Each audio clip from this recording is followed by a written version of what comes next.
It was mid-June 2017. It was my second year going to Mick Falls Pool, the only place I know to go for in the summertime. I was swimming for 2 hours having a great time, but then it started to get a little cloudy, but I didn't really care at first. But then I saw lightning coming out of that cloud, and it got darker and darker, and that's when I knew there was going to be a thunderstorm. And to make matters worse, it came closer to the spot we were all swimming at the pool. So we all had to come in here for like an hour or two. Wait, hold on, let me zoom in a bit. There, inside of that. In there, I've experienced the loudest and most worst thunderstorm ever. Well, kind of in the same level as this.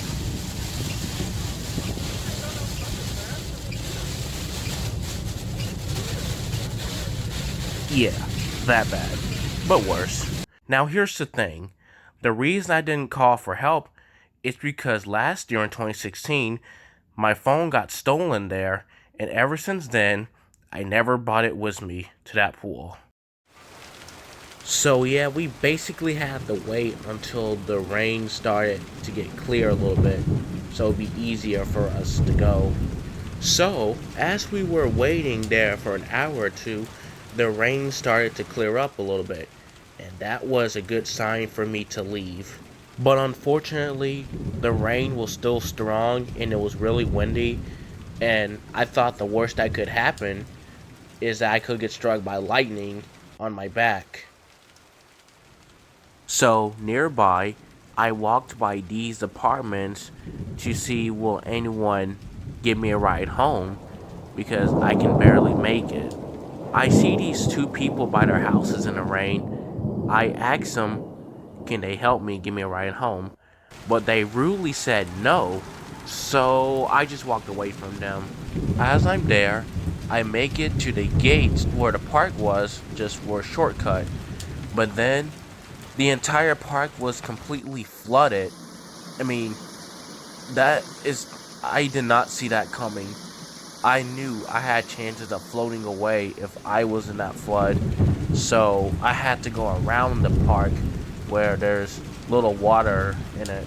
So, the area you see right here, this is a spot where I had to walk around the park, and it was still very difficult because the wind was pulling me, it was raining hard a bit, and I still thought I could have got struck by lightning at any moment.